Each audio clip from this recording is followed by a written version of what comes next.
जोबोद माने आसरित जों बेवहाय दिनै सफैनाया माने संकस खेराइ खुंथाय आफादा दिनै बेवहाय जानालिगावआव 8थि रंजालि बैसागु फोरबो खुंदों।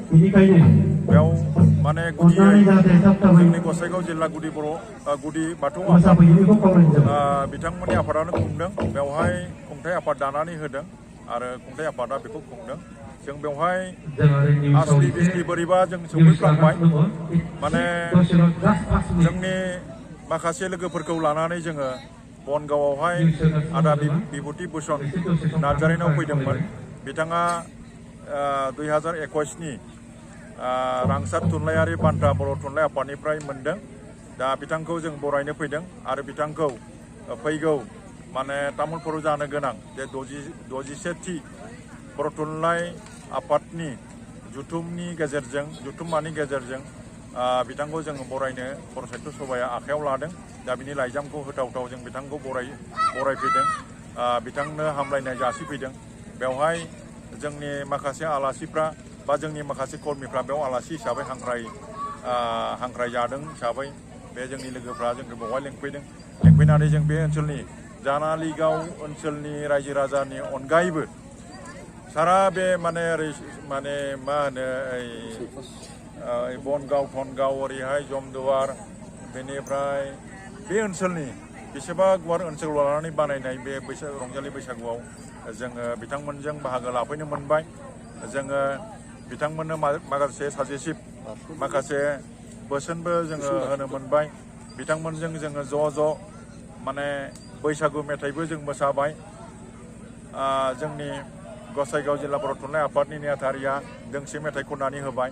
बेयाव जेसेबां मोसाखावरिफोर दङ देग्लायनि रंजालि नाया बोथोराथ' खोब गाज्रि, नोंथांमोनहा बयबो मिथिगौ। माने जोबोद गाज्रि बोथोरा लागातार माने मास मोनसे अखा बारहुंखा जाबाय।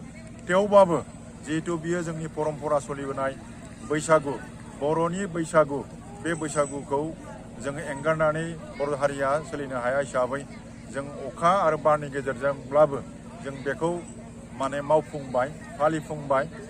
बिभिन्न जायगायाव बिभिन्न खुंथाय आफाद दानानै बे बैसागुखौ जोङो फालिबाय। दा दिनैबो बेवहाय जों फालिनाय नुफैबाय। गसाइगावआवबो मैयानिफ्राय सोलिगासिनो दङ। बेबादिनो कसुगाव जानानै थांबाय आरो बेबादिनो मैया थान्दा बाजारावबो जाबाय, जोंनि हाब्रुबिल मास्टारपारायावबो जाबाय। माने अखा बारहुंखाब्लाबो बेयो साननि समाव जिहेतु मोजां बोथोर होदों हिसाबै मोजाङैनो बारग'लांबाय होननानै जों बुंनो हायो। बेनि थाखाय जों इसोरखौ धन्यबाद।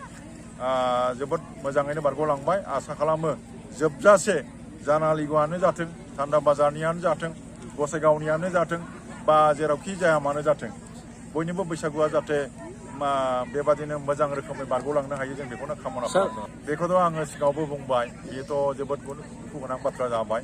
जों ओरैबादि सानदों, जोङो आसामनि थागिरि मानसिफोर नङा नामा? आसलथे बैसागुआ बर'निसो। बे बर'नि बैसागुखौनो बिथांमोनहा रङालि बैसागुनि गाब होनानै बिथांमोनहा जोंनि बैसागुखौ बिथांमोनहा सेनो नाजादों, गावसोरनि दखलाव दोननो सानदों। दा नों नायदो, माने आङो गुबुन जायगानि बाथ्राखौ बुंला, गसाइगावखौनो आं एग्जाम्पल होनानै बिदिन्थि होनानै बुंनो सानदों। दाख्लैबो बुंदां खोथाखौ जे गुबुन खारै जाग्राफ्रा गसाइगावआवहाय देग्लायजोंसो बोसोरब्रै खुंनाया, नाथाय जों गसाइगावनि बे दुलाराय बर' हारिमु आफाद गसाइगाव जिल्लाया गसाइगावआव 18 बोसोर जाबाय देग्लायजों आरोखि। दा बै बोसोरब्रै खुंग्राफ्रासो मोननो हादों आरो नैबे जों 18 बोसोर जे जाबाय, बे 18 बोसोर 18 बोसोर खुंबोनाय बिराद गिदिर इभेन्ट्स लानानै हाबाफारि लानानै खुंबोनाय बे गसाइगाव जिल्ला दुलाराय बर' हारिमु आफादा बे 1.5 लाखखौ मोननो हायाखै। गोबां हालाय हाफाय जादों थाखा फैसानि थाखाय। माने पेन्डेलनि माबानि कर्सखौनो जोङो दिनैसिम माने थाग थियारि जानो हायाखै आरो बेबादि दुखु गोनां। दा एसे बिथोराव कनफिडेन्सि दं नामा जों सानदों, माबा मोनसे षड़यन्त्र दं नामा, जों मोनलायै गावसोरल' मोनबाय थानाय बेबादि मोनसे षड़यन्त्र दं नामा, मोनसे सन्देह जादों। आसाम सोरखारनि सायाव जोंहा मोनसे सन्देह फैदों। जारिमिनारि संकस खेराइ फुजानि खुंफुं आफादनि दारैनो दिनै 8 रंजालि बैसागु फालिथाय आरो बिदाय फोरबो जानानै गावनि मोनसे माने फिल्डआवहाय एबा फोथारावहाय बे हाबाफारिखौ लानाय जादों। सानथामनि हाबाफारिमोन, दिनै जोबथा हाबाफारि। दा बे हाबाफारि हिसाबै दिनैहाय बहाय बैसागु बादायलायनाय हाबाफारि दंमोन।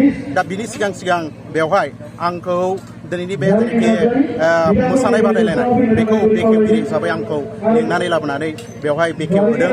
दा बे हिसाबै आङो बेखौनो बुंनो सानो जे बैसागुआ जाहैबाय जोंनि बर' माहारिनि गोदोनिफ्रायनो सोलिबोनाय मोनसे उत्सब एबा फोरबो। बेनि गेजेरजों जोङो जिउनि मोनसे केन्द्र बिन्दु होननानै बुंजायो।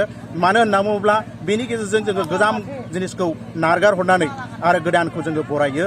बेनि गेजेरावनो जोंनाव मोनसे गोसोआव रंजाखांनाय फैयो आरो बे रंजानायनि गेजेरजों जाहाथे गोदान बोसोरा जोंनि साफ्रोमबो मा होनो गथ' गथाय सेंग्रा सिख्ला जेखि खामानि मावा मानो बिथांमोननि जिउआव जाहाथे गोजोन मोनसे सान्थि लाबोयो आरो बिथांमोननि जिउआव जाहाथे रंजानाय लाबोयो, बेखौ आसा खालामनानैनो जोङो बर' माहारिया रंजालि बैसागुखौ फालियो।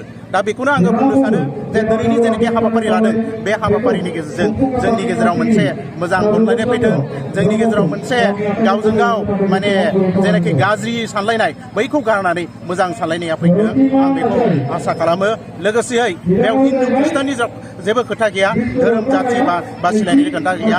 जों बयबो जाहाथे बे ओनसोलाव अनलायनायनि गेजेरजों जाहाथे थांनानै थानो हायो, बेखौनो जोङो अबंलावरियाव आसा खालामो। आरो लोगोसे बे गोदान बोसोरा जोंनो बे रोखोमनि माने मोनसे मोजां मेसेजखौ लानानै फैदों होननानै आं बेखौ सानो। देग्लायनि 8थि रंजालि बैसागु फोरबो फालिथायखौ